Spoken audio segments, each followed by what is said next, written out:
लेकिन सरल भाषा में सम्मोहन है क्या? Hypnosis, we are knowing it from yesterday, but in easy language, what is that?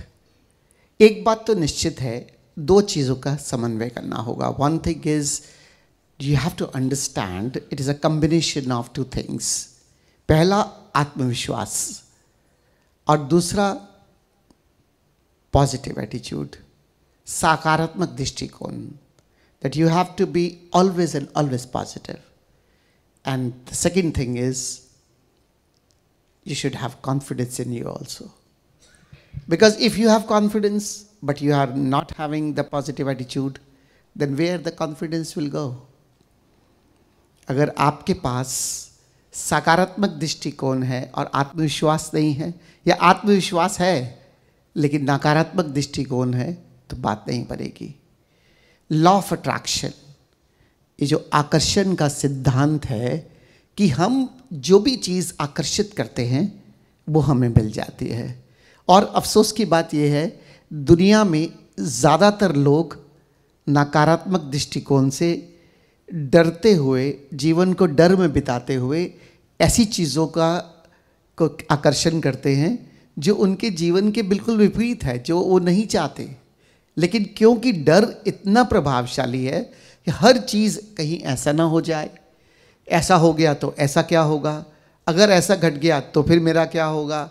ये जो चिंता, ये मन जो द्वंद्व में जीता है, डुअलिटी में जीता है, ये ज़्यादा पावर लेकर नकारात्मक दृष्टिकोण से चलता है. And what is the attitude of life?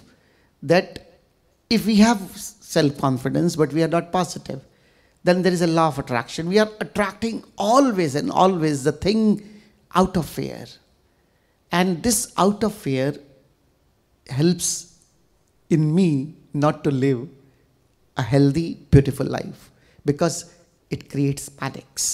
If it happens, then what will I do? If this will happen, what will I do? This should not happen to my life. And all the time, I am just having afraid of the things, and I want to live happy, I want to be in bliss, but this fear has more power. This negative aspect of life has more power than my blissfulness. Then it is always just dominate my mind and I go into the pain. जो भी जीवन में है मैं खींच रहा हूँ उसको. एक किताब आई थी रॉडा ब्रायन की, सीक्रेट, बहुत लोगों ने पढ़ी होगी, उसकी फिल्म भी बनी, बहुत लोगों ने देखी होगी. और उसमें सिर्फ था क्या कि आप मान के ही चलो कैसा आपके साथ अच्छा हो गया है. हुआ नहीं था लेकिन हो जाएगा, यू आर सो कॉन्फिडेंट, और अच्छा हो गया है. और ये लॉ ऑफ अट्रैक्शन आपकी ऐसी संभावनाएं बनाने लगता है कि आपके जीवन में सब कुछ अच्छा फलित होने लगता है. लेकिन यहाँ हम उससे 10 गुना ज़्यादा पावरफुल टेक्निक कर रहे हैं, क्योंकि वो मन के उथले तल को भी सकारात्मक दृष्टिकोण से भरकर जीवन को सकारात्मक बना देता है. और यहाँ हम अपने अवचेतन के अंदर जाकर उस सकारात्मक दृष्टिकोण की संकल्पना में जीते हैं. तो सोचो कितना पावरफुल हो सकता है. And what the secret is saying, the secret is saying only on the upper level of the mind, that you have to be positive, that you have got everything now. And then what will happen? That you are attracting the good things, good happenings. Then existence is supporting you to make that way that you are getting all the blissfulness, all the happiness in you.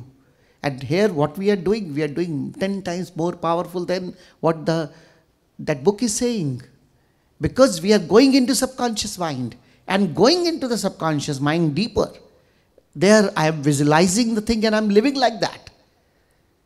The all positivity. And then what will happen? Then all the aspects of the life will turn into your favor. And all the positivity you can get it.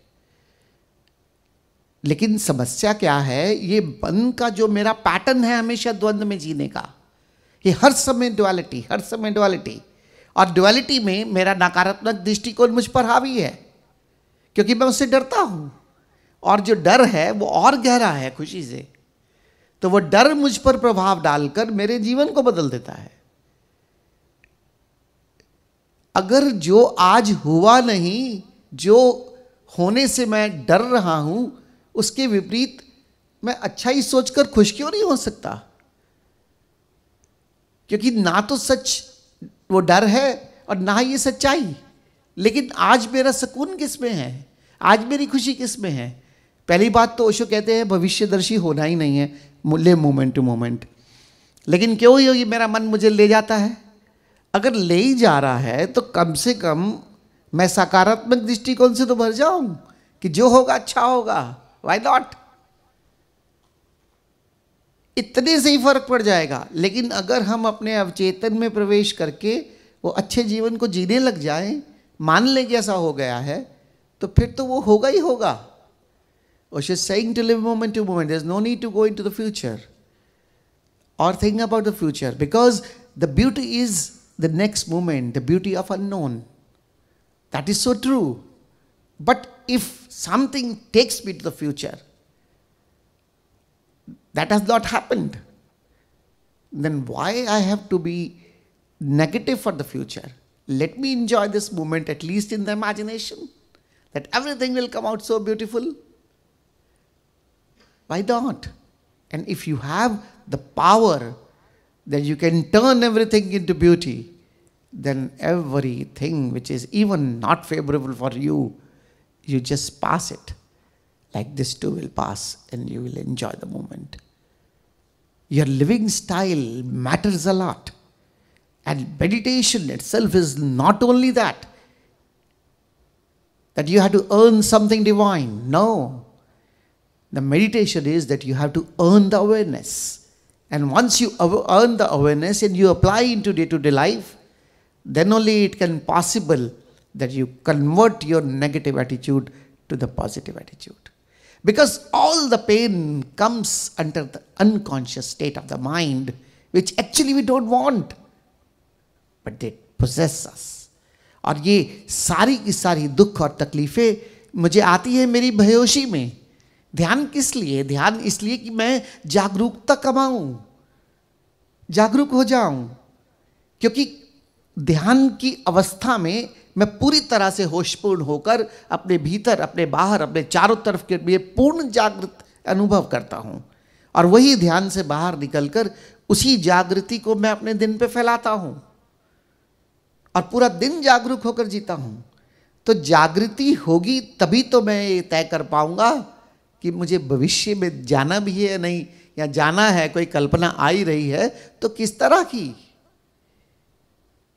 लेकिन क्योंकि मेरे base में ही मूर्छा है, मैं जीवन तो जी रहा हूं सोचते हैं कि आंख खोलकर, लेकिन मेरा जीवन मूर्छित है, मेरा मन मुझ पर हावी है। मेरा होना, मेरी आत्मा जो मेरी रियल जिंदगी है, जो ओशो कहते हैं कि अपने जीवन को जियो, मैं उससे दूर चला जा रहा हूं, सिर्फ कल्पनाओं में, मूर्छा में। जीवन का सौंदर्य, जो जीवन है मेरे लिए, उसके मजे को तो खोता जा रहा हूं। सोचो क्या जीवन जी रहे हैं हम। आजकल तो बहुत अच्छा हो गया मोबाइल कि जिसके साथ हो बस उसके साथ ही नहीं हो, बाकी दुनिया के साथ हो। यह है हमारा जीवन। हाँ, अच्छा काम भी है, पति पत्नी का झगड़ा कम हो गया, बैठेंगे नहीं, बात ही नहीं करेंगे तो झगड़ेंगे कहां। 2 मिनट के बाद तो अपने अपने मोबाइल पे होना है। लेकिन थोड़ा सा अपने जीवन के प्रति हम जाग जाएं। What actually we are living the life. We are not enjoying actually because we are not living. We have to be aware. We have to be always and always aware in this moment. And what is the beauty of the moment? Whatever is coming in this moment, let me try to do best. That's it. If it is coming as a challenge also, how it matters? The life is full of challenges. Just tell me the name of one person who has not faced the challenges. Your Ram, the God Ram, your God Krishna, or any saint, or Kabir, then who we are. But they have lived the life beautifully. They have accepted all the ways of the challenges and they have faced it with the positivity. This is actually the life is. हमारे जो भगवान हैं, क्या उनके जीवन में कभी ऐसे चैलेंजेस नहीं आए जिनको हम भगवान राम, भगवान कृष्ण कहते हैं, कबीर कहते हैं? जीवन में जो चैलेंजेस है वो जीवन का हिस्सा है, उससे दूर नहीं जाना है। लेकिन इस मोमेंट में रहकर मैं कितने अपने सामर्थ्य से, अपनी बुद्धिमत्ता से, किस तरह से मैं इस पल में जो भी समस्या, जिसको मैं समस्या कहता हूं जबकि समस्या कुछ है नहीं, संघर्ष तो हो सकता है, समस्या नहीं, और उस चैलेंज को बेस्ट टू माई एबिलिटी मैं उसको सॉल्व करने के लिए जो कर सकता हूं करूं, एंड दैट्स इट। लेकिन क्योंकि हमेशा एक टारगेट है लाइफ में, तो ये अगर इसको इस तरह से नहीं किया तो ये हो जाएगा, ये हो गया तो ये हो जाएगा, ये हो गया तो ऐसा होगा, ऐसा होगा तो ऐसा। मन को बहुत अच्छा लगता है क्योंकि मन उसमें बिजी रहता है, उसने हमें काम पे लगाया हुआ है कि तुम बस इस तरह से काम पे लगे रहो, लगे रहो, लगे रहो बंदा भाई। अरे जीवन में कुछ है बहुत थोड़ा करने को, और बाकी सब जीवन आनंदित है। लेकिन समझू तो सही, ये सम्मोहन ना केवल मुझे सकारात्मक दृष्टिकोण सिखाता है, बल्कि मुझे वो ताकत देता है इस जीवन में मैं जो भी होना चाहूं मैं हो सकता हूं, और इसमें झूठ नहीं है। चलो दूसरे तरीके से समझ लेते हैं। बचपन से हमने सुना है हमारे भीतर एक आत्मा है, सबने सुना होगा क्योंकि इंटेलेक्चुअली तो हम सब इनलाइटेड है। हमारे भीतर एक आत्मा है जो परमात्मा का हिस्सा है, हम वही है जो वो परमात्मा है। एक मिनट के लिए मान लेते हैं कि जो हमने सुना है वही सच है, तो क्या अगर मैं उसका हिस्सा हूं तो उससे कम हूं? या तो ये झूठ है कि मैं उसका हिस्सा हूं, और अगर मैं उसका हिस्सा हूं तो मैं उससे क्या कम हूं? मैं अक्सर एक उदाहरण देता हूं कि समुद्र से एक लोटा पानी निकाल कर बाहर रख दो और दोनों पानी को लेबोरेटरी में चेक करने के लिए भेज दो, क्वालिटेटिवली तो कोई डिफरेंस नहीं आएगा। तो अगर मैं सच में आत्मा हूं, वो उस परमात्मा का अंश हूं, तो वो सब ताकत जो परमात्मा की है वो मुझ में है। मानू तो मैं परमात्मा हूं। ये तो हम भगवान के लिए कहते हैं, बाहरों तो पत्थर है नहीं तो भगवान है। मंदिरों में जाकर क्या करते हैं, एक पत्थर की मूर्त को परमात्मा मानते हैं।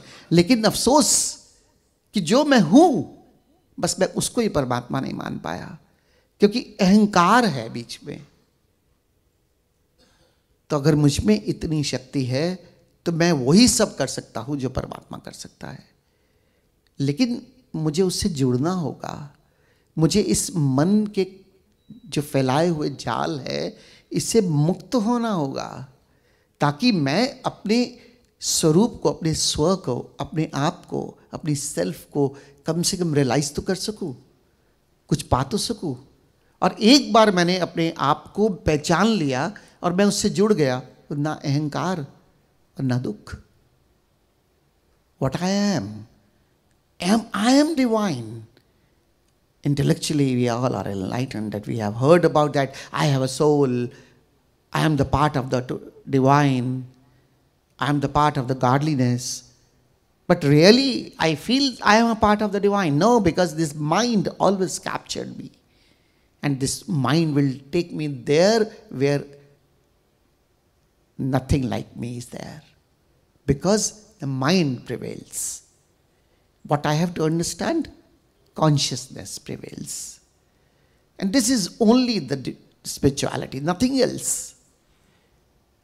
It is a science. Osho has given as a spirituality as a science, that I have to understand, I have to realize who am I. And once I feel that who am I, then where the fear is, then where the negativity is. I am divine, I am full of godliness, but these words will not help you. You have to live like divine, and that can only possible once you are positive. Once you are positive, once you are full of energy, once you have to remind yourself again and again, going into the meditation, that what is the truth of me, and then the positivity will come. And once the positivity is there, then you can easily have this science of hypnosis. ये करता क्या है? बचपन में हमने सुना था, जो मेरी उम्र के हैं, लक्स साबुन और हेमा मालिनी दोनों में बहुत संबंध था। लक्स से नहाओ और सुंदर हो जाओ। कोई कभी किसी साबुन से नहा के सुंदर हुआ है? ये तो कोई भी जानता है, लेकिन फिर भी बार बार वो ये क्यों एडवर्टाइज करते हैं?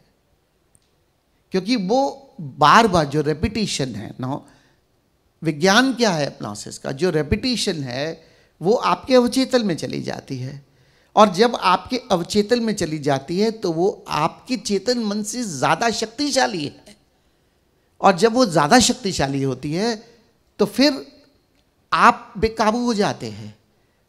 ये शक्तिशाली पार्ट अवचेतन का, ये आप पर काबू करता है।